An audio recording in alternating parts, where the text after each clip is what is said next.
Hermanitas, muy buenos días. Me da mucho gusto, la verdad, el volver a estar con ustedes conectadas para poder escuchar el mensaje que el Señor nos trae este día. El Salmo 128:5 nos dice: Bendígate Jehová desde Sión y veas el bien de Jerusalén todos los días de tu vida. La Biblia me dice que necesitamos estar firmes ante las circunstancias difíciles que estemos viviendo, y hoy por hoy podemos ver una circunstancia muy difícil a nivel mundial. Hay un virus que ha doblegado a presidentes, ha doblegado a hombres y mujeres, ha doblegado a grandes ejércitos. Pero los que hemos puesto nuestra confianza en un Dios soberano, podemos considerar los peligros, pero también las promesas de un gran Dios. El día de ayer o hoy, cuando leíamos los capítulos 26 y 27 del libro de los Hechos, nos dimos cuenta de que el apóstol Pablo nos desafía a gozarnos en las peores circunstancias y nos presenta al Padre de misericordias, al Dios de la consolación en todas nuestras tribulaciones y quebrantos, para que nosotros también podamos consolar a los que están pasando por la misma situación. Pablo nos va a decir que a veces Dios, o siempre Dios, sin importar la circunstancia, Él cambiará esa circunstancia para su gloria, para nuestro beneficio y para la expansión de su reino. Pablo está en este punto de la historia de Hechos 26-27, preso, va a ir preso a Roma. Nos está diciendo que va a apelar ante César. Recordarán que en el viaje a Roma, Pablo es llevado con 275 prisioneros más para ser enjuiciado ante el emperador, ante el César, y en ese tiempo el emperador era Nerón. Este hombre, que si nos vamos al marco de la historia o dentro del contexto histórico, Nerón es el que va a quemar la ciudad de Roma, porque quería hacer de la ciudad algo más bonito, algo con calles espaciosas y no estrechas como estaba. Y entonces quema la ciudad de Roma y le echa la culpa a los cristianos, a los gentiles que habían aceptado a nuestro Señor Jesucristo. Él dice, hay una secta de cristianos que se reúnen para comer y beber la sangre y la carne de su Dios. Y entonces esto enfurece a los romanos y comienza la persecución, o sea, lo que ellos hacían en la comunión, en la Santa Cena, Él lo distorsiona de esta manera. Y comienza la persecución de ellos. Algunos los atrapaban y los echaban a las fieras, a los perros, para que se los comieran. A otros los ponían como antorchas vivientes, dice la historia, para alumbrar el palacio del rey, del César. Y es allí donde Pedro comienza a escribir sus cartas, la primera y la segunda epístola de Pedro, y él les dice a los expatriados de la dispersión en el Ponto, los de Galacia, los de Capadocia, los de Asia y a los de Bitinia, gracia y paz os sean multiplicados, y les comienza a decir que ellos iban a ser rociados con la sangre de nuestro Señor Jesucristo. Les comienza a infundir el ánimo de que hay una esperanza, que hay resurrección de muertos en Cristo Jesús. Ahí es donde Pedro comienza a hablar en esta persecución. Y resulta que Pablo va a comparecer ante este Nerón. Antes, Pablo ya había estado prisionero 2 años en Cesarea por Félix a causa de los judíos que querían matarlo, porque los judíos, muchos se hicieron cristianos a medias, aceptaban la fe que Pablo predicaba, pero también exigían la fidelidad a la ley de Moisés. Y a donde Pablo iba a predicar, donde Pablo levantaba iglesias, allí iban estos judíos detrás de él para querer desordenar o para querer cambiar lo que Pablo decía. Y entonces Pablo, él dice lo más bello, un pensamiento bello y profundo que escribe en Romanos 3:28 y que cambió el corazón de varios. El hombre, dice, es justificado por fe sin las obras de la ley.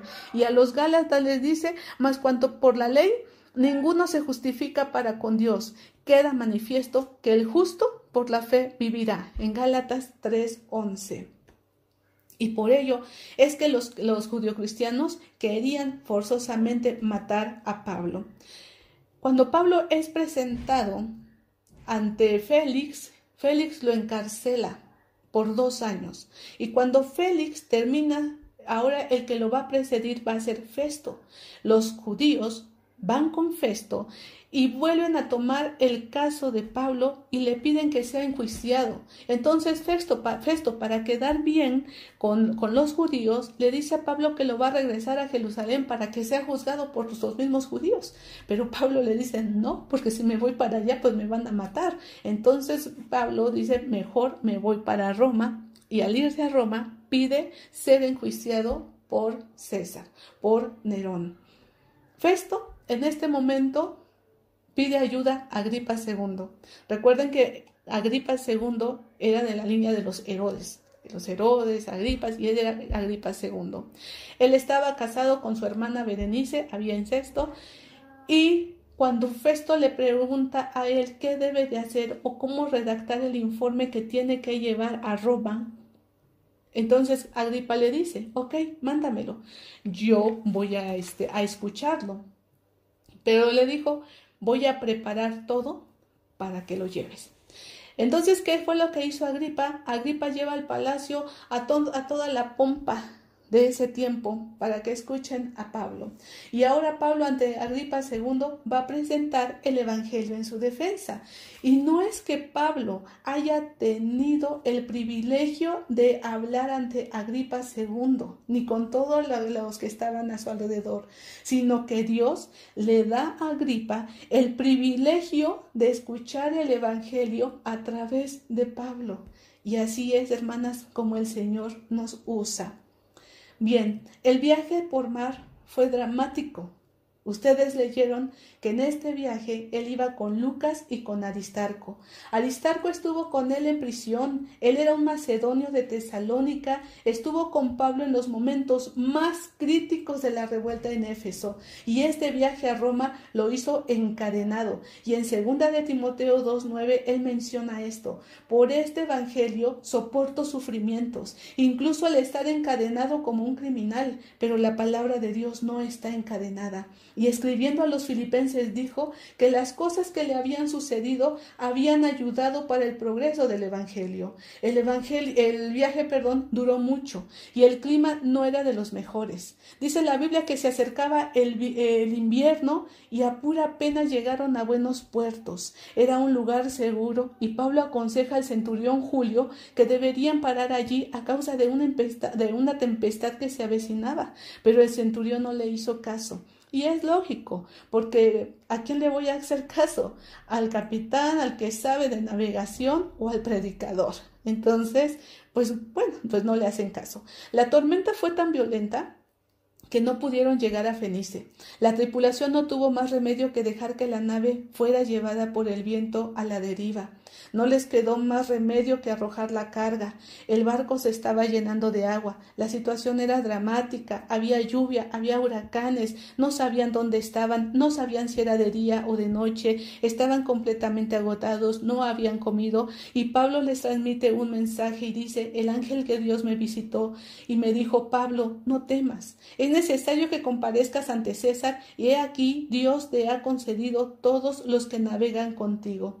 La mano de Dios, hermana, estaba con ellos porque los planes de Dios no se detienen.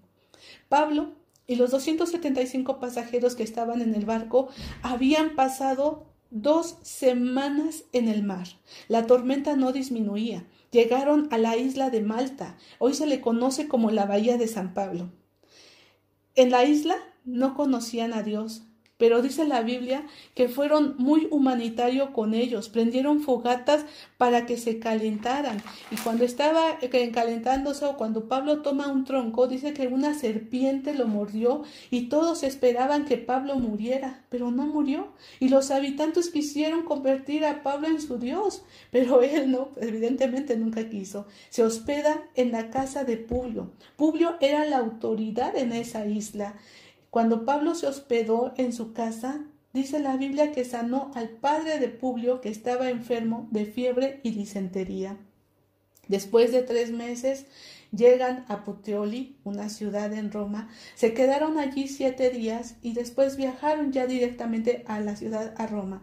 La noticia de la llegada de Pablo a Roma llevó a un grupo de creyentes a viajar al sur para darle la bienvenida. Aunque él no había viajado a Roma, Pablo tenía muchos amigos en esa ciudad, colaboradores, conversos, parientes, etc.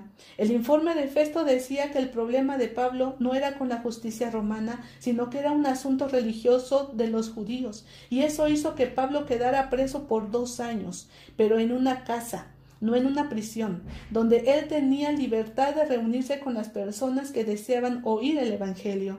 Como siempre, comenzó con los judíos, pero estos no lo aceptaron, unos sí, otros no. Y fue desde esa casa, estando preso, que escribe las cartas a los filipenses, a los efesios, a los colosenses y la carta a Filemón. Y todo el tiempo Lucas y Aristarco estuvieron con él y Timoteo lo visitaba con frecuencia. El evangelio que Pablo predicaba solo era lo que nos dice en Romanos 1:5, fe en Dios. ¿Se dan cuenta? ¿Cuántas dificultades para llegar a testificar a Roma? Esas dificultades fueron permitidas por el Señor, pero tenían un propósito. Más de una vez, en medio de la tormenta, el Señor le dijo, ánimo, Pablo, Pablo, ten ánimo, no estás solo. Dios está contigo aún en la adversidad, porque aún en la adversidad Dios tiene un propósito. Y hermanas, la presencia de un hijo o de una hija de Dios termina siendo bendición para los demás. Como se darán cuenta, el sufrimiento de Pablo comenzó desde el principio de su conversión. Vemos a los judíos persiguiéndolo, las autoridades encarcelándolo, los cristianos dudando y hablando mal de él. Y Pablo dice, todas las cosas Dios las ha usado para bien. Pablo vio los obstáculos como oportunidades. Y dice él, nada va a impedir el progreso del Evangelio. Por causa del Evangelio, él sufre lo que nosotras no hemos sufrido. Él es golpeado, él es latigado, él es apedreado, es encarcelado. Y se levanta diciendo a los Gálatas, yo llevo en mi cuerpo las marcas del Evangelio. Los soldados, dice la Biblia, que eran cambiados cada 6 horas. Él estaba encadenado siempre a un soldado y el soldado estaba 6 horas con él. En un día eran 4 soldados diferentes los que estuvieron con él. Entonces, en 2 años fueron más de 3,000 o fueron cerca de 3,000 soldados. Dice que eran cambiados cada día. No sé si se repetía, pero creo que no. Creo que eran 6 soldados diferentes. Y a estos 3,000 soldados les hablaba del Evangelio. Y podemos entender que estos soldados al llegar a su casa compartían el Evangelio con sus esposas y con sus hijos. Porque más adelante, en Filipenses 4:22, en una de sus cartas dice, todos los de la casa de César te saludan. O sea, que los empleados de César, los guardaespaldas, los panaderos, los coperos, los jardineros, no sé, todos los de su casa te saludan. O sea, todos habían escuchado del Evangelio. ¿Se dan cuenta? Las circunstancias difíciles nos abren puertas increíbles para hablar de nuestro Señor Jesucristo.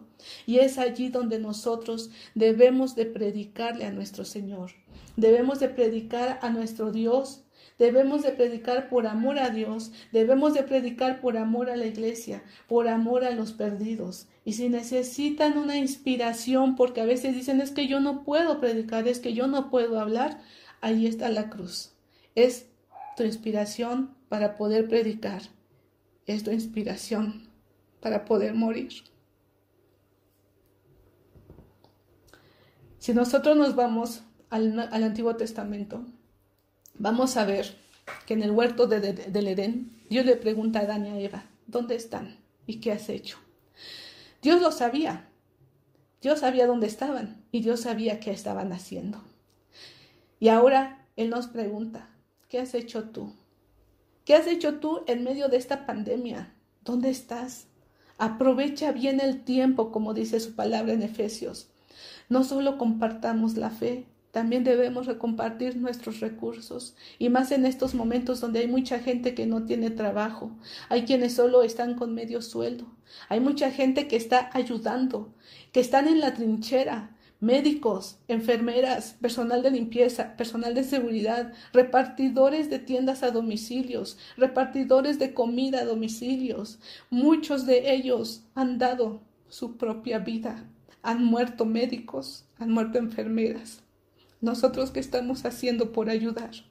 Hay que preguntarle a Dios, Señor, ¿en qué puedo ayudar? ¿Qué puedo hacer? Por eso dice el Señor, más bienaventurada cosa es dar que recibir. Y el apóstol Pablo nos dice, examina tu vida.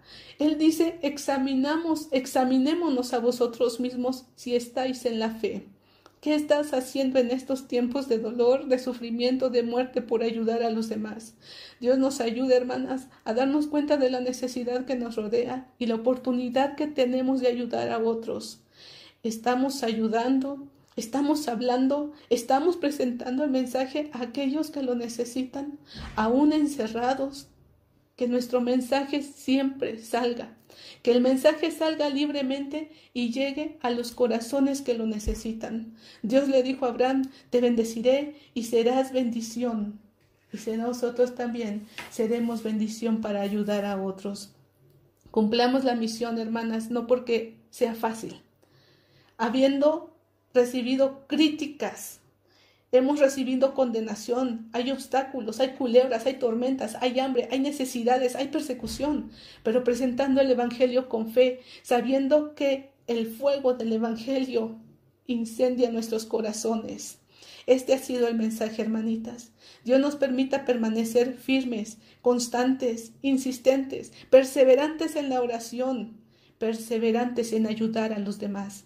La tribulación no puede detener la obra de Dios en nuestras vidas. Sabemos que no es fácil, pero la Biblia dice, todo lo puedo en Cristo que me fortalece, y que nadie nos separará del amor de Dios. Así que ánimo, firmes y constantes en la oración, firmes y constantes en ayudar a los demás. Que Dios les bendiga.